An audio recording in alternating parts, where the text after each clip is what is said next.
Hello everyone, it's Brian here. Yes, I did go to Record Store Day this year. I did not set an alarm. I did not plan to get there early. I did not camp out in front of the store as some people did at the store closest to me, which I find really interesting. I've never done that. I've never felt there was something that was so important for me to have that I would have to give up my whole night sitting on a lawn chair on the sidewalk. That's never happened to me, fortunately. I should point out that I live, dangerously close to a record store, which is both good and bad. It's not my favorite record store in the city, but I like it, and the owner's a very nice guy. So it's convenient, let me just say that. So I woke up early without an alarm, as I tend to do these days, and I headed over there. I think I was 20 minutes. I was there 20 minutes before the store opened, and I had to wait about an hour and a half to get in. As I was waiting, I was, just looking at my phone, and the store itself had put out a social media update to say that some of the records they were expecting had not arrived. At first glance, it looked like there was maybe 100 records. There's probably 60, maybe more records that didn't show up, which is frustrating because when I looked at the list, there were two things that were in the back of my mind that they didn't get. Now, they might get them over the next few days, which is fine. But for example, the XTC record, they didn't get the Wire release. So I decided to continue in line because I knew there was one thing I wanted to buy on Record Store Day this year. I will say, though, I found the prices to be a little bit on the high side. For example, the Pixies double live record in this store was $89.99, so essentially $90 for a double live record, which I think is maybe pushing it a bit. I would have loved that record, but I did not want to pay $90 for it, so I did not come away with that. So what did I get? Well, in this video, I'm going to show you 3 items I purchased at Record Store Day and then 3 other items I got over the last week and a half or so. So I'm going to start with the record that you already know I bought. If you spend any time on my channel, you'll know that this is something that I was going to buy. And this is it. Let me just tilt it so you can see it. Some of you will already know what this is. Of their last few releases, several have had a design like this. Right, so it's OMD, Orchestral Maneuvers in the Dark. This is Archive Volume 1, I'm upside down, 1981 to 1990. That's better, you can probably see that. A collection of archival recordings. So this is kind of an interesting record because it gives you insight into the OMD creative process. There is an essay here written by Andy, and it describes how Paul had gone to the place where they keep their tapes, master tapes, and was looking through them and kept finding things that they had forgotten about. These are things that they abandoned. So in the essay, Andy talks about how they made music back then. So they used a Revox 2-track. They used, famously, Winston, the 4-track TIAC recorder, which everyone knows about if you're an OMD fan, and the 16-track Studer. So he talks about this process. He describes how Enola Gay was manufactured this way. So they would lay down like a bass track or a bed track and then try to come up with, lyrics or something else that worked with the song. And sometimes it worked and sometimes it didn't. And if it didn't work, they abandoned it. They ended up in this tape archive and they were forgotten about. So they dug these out and they produced them here. This was released on compact disc as part of a souvenir CD set. I bought the souvenir set on vinyl, so I've never heard these before, and now they're finally on vinyl. That was 2019, so I guess 7 years later they're out on vinyl. It's funny in the notes here, Andy says they made the right decision by not releasing them, which I can see. That makes a lot of sense. But there's interesting things here in terms of the sounds they were coming up with, the sort of experiments they made. These are things that never became songs. They probably weren't even good enough to be B-sides because they're kind of unfinished. They didn't edit them in any way, except they made a couple shorter because they went on a bit too long. So the tracks are there. Oh, by the way, I should show you the stickers here. 22 tracks, and this is the sticker that was on it. These track listings won't make any sense to you because you probably don't know what they are. And then inside we have 2 records, polyline sleeves, and that's what the records look like. Now, this is not going to be something that anyone would want unless you are, like me, a neurotic OMD collector. If you just like a few singles and a couple records, you probably don't want to have this. But It is interesting if you're a fan because you can dig back and hear what they were doing, how they were trying to make songs back in the 80s. So really interesting if you're a fan.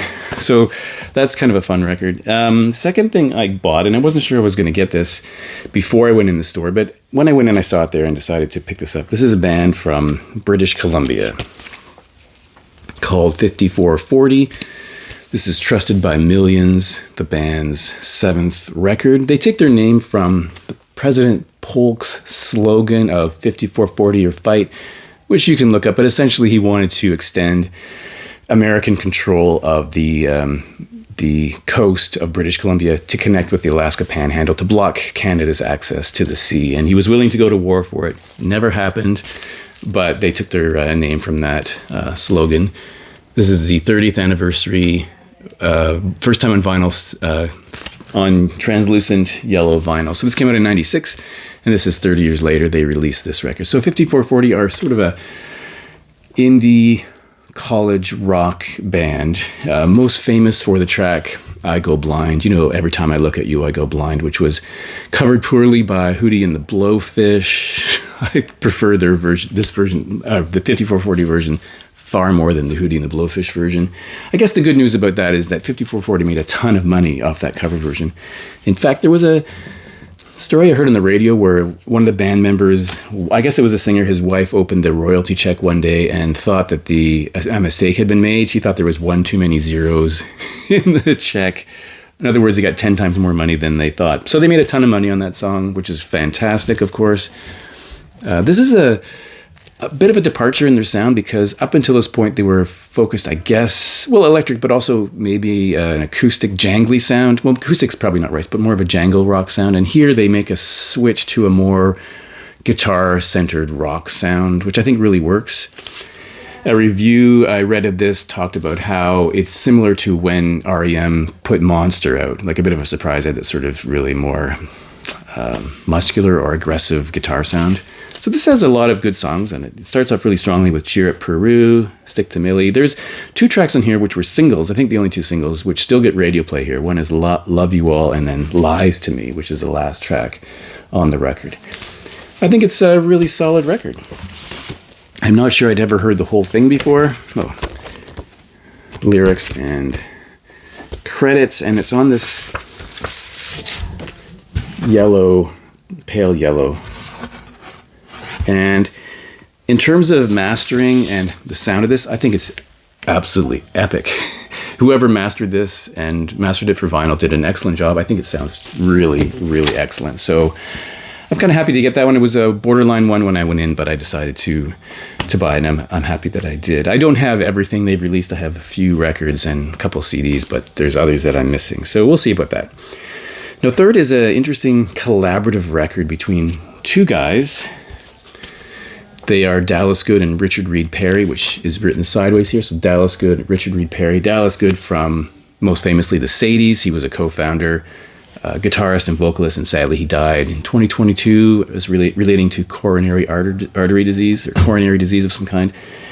The album's called Were the Watchtowers. And Richard Reed Parry is from Arcade Fire, Bell Orchestra, and others. So it's past tense Were the Watchtowers, because I think they wanted to be called the Watchtowers, but then Dallas Good passed away. So this was recorded over a period of something like 10 years when they had time to do it. So a very, very long process. And then unfortunately Dallas died before it was completed, so Richard finished the recording. There's the back. And let's look inside. Lyric sheet. Hang on, there's something else. There's a little note in here from Richard about how they had to finish the record, given that Dallas had passed away. He mentioned some of the people that appear on it, including Buffy St. Marie, etc. And it's a bit sad to know that they had to finish it on their own. And the inner sleeve looks like this. And on this side, it might be hard to tell, but there are a lot of names. So they put out a call for anyone who wanted to sing on this record in the final track where they use a chorus. So these are the names of everyone who showed up. I guess they're friends, relatives, colleagues, anybody else really who saw the notice. It's a quite a long list. I guess someone either transcribed this or grabbed the text from somewhere for the Discogs entry, because it's there, this giant block of names. So other people, I had to make a note of who appeared on it. By the way, this is there's either 900 or 1,000 copies of this, depending on where you look. But I think it's an RSD first, so it will continue to be around, I guess. So who's on here? Apart from Buffy Sainte-Marie, we have Nico Case, Kurt Vile, Yola Tango, Jim Jarmusch, John Doe, John Spencer, Scott McCaughey, Gary Lurie, and Margaret Atwood, of all people, is on this record. So this chorus, by the way, had something like 500 people, mostly friends and acquaintances and that kind of thing. White vinyl, which I've said before, I don't love white vinyl. I know I brush my records off and clean them from time to time, but it seems to me you can't see dust on there, so that's kind of weird. There are some interesting photography images here, so yeah. So it's folky, maybe a hint of country, if I can say that. But I would say through it runs this bit of psychedelia, if that makes any sense. First time I listened to it, I wasn't sure that I liked it. And then second time through, I wasn't sure if I liked it. I think it's growing on me, but it's not what I expected, because I had heard it was similar to the album Colder Streams by the Sadies. And I don't know if that's quite accurate. I mean, it is in a way, but it's much more of a quieter excursion. But I'm sure that's a record that will grow on me, and I will quite like. It just needs some time, I suppose. But I do like it. Okay, now 3 records I purchased in the last, I guess, week and a half or 2 weeks. And the first is Lloyd Cole. This is called Standards. And despite the title, this is his 10th solo record, by the way, from 2013. This is a 2014 pressing. But despite the title Standards, there are no standards on here. You're not going to get the Rod Stewart Great American Songbook or anything like that. It's just a funny name for the record, if you ask me. There is one cover version, the first track, which is absolutely epic. But the rest are written by Lloyd Cole, of course, formerly of Lloyd Cole and the Commotions. One of my favorite bands from the 80s. They only did 3 records. I sort of followed Lloyd after the Commotions wrapped up with his first 2 records. I kind of lost interest. I'm not sure why. So I have gone back and listened to some of his later stuff. I have 4 or 5 of his records now, and I really like them all. This particular record, though, comes at a time when he sort of moved from more acoustic sounds to a more rock sound. So you have Matthew Sweet on bass, you got Fred Marr on drums, and you have Blair Cowan from the Commotions on guitar. So this album really works, and like the 5440 record, I was stunned at how good it sounds. It's really impressive. So more of a pop rock outing than some of his earlier releases when he went solo, and it's on this clear vinyl. And I'm going to give that one 2 thumbs up because I think it's excellent. So, I bought Antidepressant a couple years ago, then I bought On Pain, and what was the other one? A couple others, I can't remember the titles now, but I think they're all really great. So I'm kind of irritated with myself for not checking out his solo music earlier or giving up on him, so that's funny. All right, so now we have a band from Montreal, a 10-inch record from Rational Youth. This is called Future Past Tense, and this is a limited edition. So it says the first original Rational Youth studio recording since 1999, includes 5 new incredible tracks and a cover of Psyche's classic Unveiling the Secret, a must-have for synth pop lovers. This is stone cold classic Canadian synth pop from Montreal. Their first album, Cold War Nightlife, to me is a landmark in synth pop, a really excellent record. The band was founded by Tracy Howe and Bill Vaughan. They did the first record, and then Bill left. He decided to pursue a career in academia, so he became a professor, I think in communications at Concordia. There may have been some reunification. They may have reunited a couple times to perform, but after the first record, it was all Tracy and different musicians. I saw them on the tour for their second record, which does have a really, I do like it, and does have a really cool single, but I don't think anything can really touch that first Rational Youth record. I think it's an essential record if you like that kind of music. And they cover, as it says here, the Unveiling the Secret from Psyche, that really excellent synth pop band from Alberta. So I think they do a good job. In fact, Psyche and Rational Youth did record something together a couple years ago, some sort of single, which I don't have. So now the band is just Tracy and his wife, Gaynor. And they do vocals and synthesizers. So you're not going to get guitars or drums, as far as I know, on any of these tracks. So it's kind of like a really cold synth sound, which either you like or maybe you don't like. I think it's quite good. This is a limited edition recording. It's on 10 inch, as I mentioned, 33 and a third RPM on what they call clear vinyl, but it's kind of cloudy-ish. But I really enjoy it. Maybe not as good as the first record from them, but I don't know. If you want to check out something, just click on This Side of the Border on YouTube. You might enjoy that. That's kind of like what you're going to get. But I'm quite happy to have that. This is 2016. I think I forgot to say that. So their first recording since 1999 took 17 years for something else to come out, and that's it. I found that in a used store in the used bin, but it was sealed. There's always some questions whether you should buy used sealed, but it's fine. It's in good shape. So lastly, at a different record store, I was flipping through the bins and saw this record from Deacon Blue, their second record from 1989 called When the World Knows Your Name. I have been sort of looking for a copy of Raintown, the band's first record. They're a pop band from Scotland. I hate to say, I think they're really a pop band. I don't know if they would qualify for... I don't think they're a new wave band. I don't think they're post-punk. I think they're a kind of like a pop band. But sort of really interesting music. I'm not sure that this is something that will be a favorite of mine. I listened to it twice, and I knew that there were 5 singles released from this record, and I was waiting for that time when you go, oh, I remember this song, but I didn't, I'm sure I'd never heard any of them before, which is kind of funny. So this is a US pressing with a gold stamp promo up here. It was a good price. I've said this about other records in the past, is that sometimes you'll find a record that you've never seen before.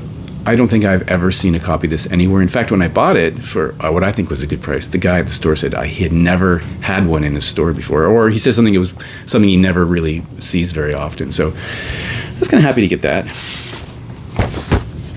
Now the woman here, I forget her name, is married to, I guess, the singer in this band, has been for a while. And here is the Columbia, kind of looking like a retro label here. And what were the singles? I'm not going to remember, but Queen of the New Year, Wages Day, Real Gone Kid, Fergus Sings the Blues. There's one other one I can't remember, but there's 13 tracks on here.